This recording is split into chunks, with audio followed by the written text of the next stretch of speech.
Quebec reporting 1,164 new COVID-19 cases today and 3 new deaths. And this is a slight increase by just about 10 cases from the day prior. Quebec's COVID-19 cases have also remained relatively stable in recent days, seeing no more than 1,200 cases in the last 3 days. The city of Montreal, however, added 294 new cases today. It is the most across the province. Dr. Abdu Sharkawy joins me now, CTV News infectious disease specialist. He joins me from Toronto. Dr. Sharkawy, always appreciate your time. Thank you, Angie. Your thoughts on what we're seeing across Ontario. It is another record-breaking day, just by one, but still those numbers astronomically high. Yeah, this is a really, it's a dire situation. We keep saying that, but unfortunately, every day seems to be worse than the day before. And I think it's just really important for everybody to recognize that, this is not a statistical aberrancy. This is a situation that is really getting out of control. It's affecting every part of our life experience, whether you're talking about our social health, our financial health, our physical health. And, I lost 3 patients in just the last 36 hours. And I can tell you that the toll that this is taking on everyone, including the families of loved ones who've been lost, it's enormous. It's absolutely heart-wrenching to see this happening with regularity. It's something that we all have a part to play in to help prevent. It's just not a situation that's acceptable anymore. You've been very open, very direct.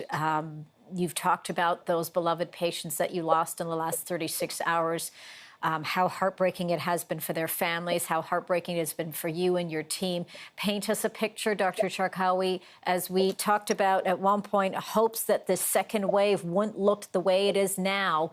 Paint us a picture here, talk to our viewers and tell them what it is that you're seeing and why we are at these numbers. Well, I can tell you that the difference between life inside the COVID ward and life outside is night and day here. The COVID ward is it's a place of desolation. It's a place of quiet and an eerie sense of quiet where there's very little in the way of human contact and connection that patients would ordinarily have from their family and from their loved ones. Because patients are in individual rooms, they're isolated in the truest sense. And, being able to just spend a few days meeting some of these people and hearing their stories and forming a bond with them, it's incredibly painful to then lose them, sometimes very suddenly.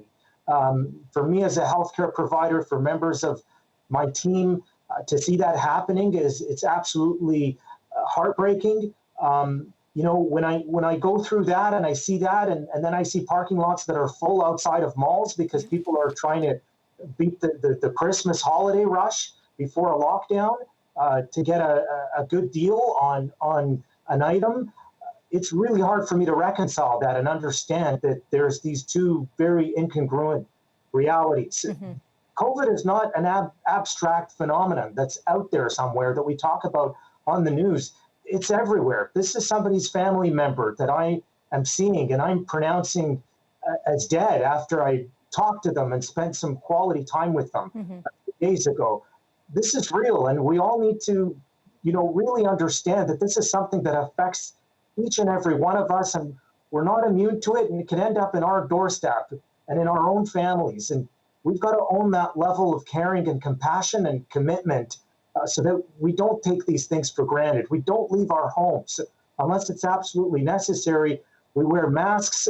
We don't take anything at all for granted because it could be you, it could be your family member, and that's a tragedy we need to prevent from happening. Yeah, no, absolutely it is. Do you feel, and again, I can sense a great deal of frustration, the heartbreak, when you're looking at the lockdown measures that you're seeing in Ontario, but we're also seeing the restrictions right across the country here.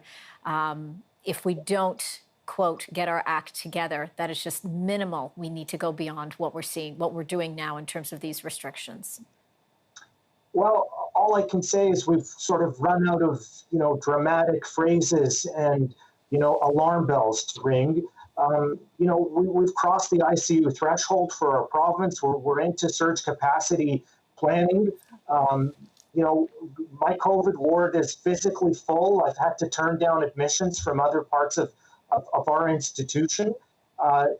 This is not a numbers game. This is a serious situation that is causing strain on our healthcare system's capacity. The respiratory virus season is not even fully underway. Hmm. We can anticipate a lot more people being sick, coming from long-term care homes, coming from our own communities. They don't need to die. We need to do what we can right now to just make our lives simple. I promise that if we just make our lives simple for a period of a few weeks, we'll start to get this under control. We'll see less of these tragedies. We'll keep more people alive and more families together. And we'll get our economy and the rest of our lives back together sooner to get our numbers down. We're not going to get there any quicker with the approach that we're taking right now. We're slowing everything down. We're going to create more frustration and more hardship. It's not the way to do it. Yeah, certainly. I want to get your take on what you're seeing in Atlantic Canada now, that Atlantic bubble staying intact, at least, well, till now. That we know that Newfoundland and Labrador, Prince Edward Island, they have now suspended their participation in the Atlantic bubble because of concerns of a rise in cases there. Your take now on saying, OK, no non-essential travel. Anyone coming into the province must isolate for 14 days. Absolutely. And, we can take lessons from Atlantic Canada. The approach that they used was very successful in large part because I think they were proactive and they reacted quickly to situations where they were anticipating that things could get out of hand.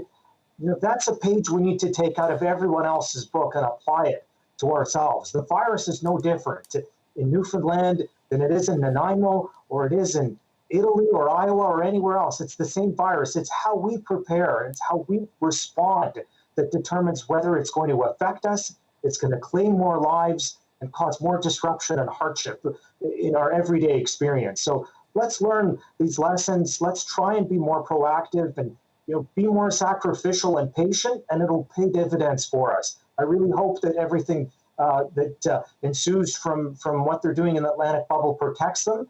God bless those people, and God bless everybody in Canada who's trying to do their best right now to keep this virus away from others.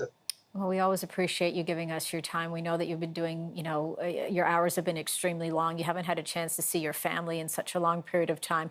We also want to give you our condolences to the loss of your patients and our condolences to their families and your team as well.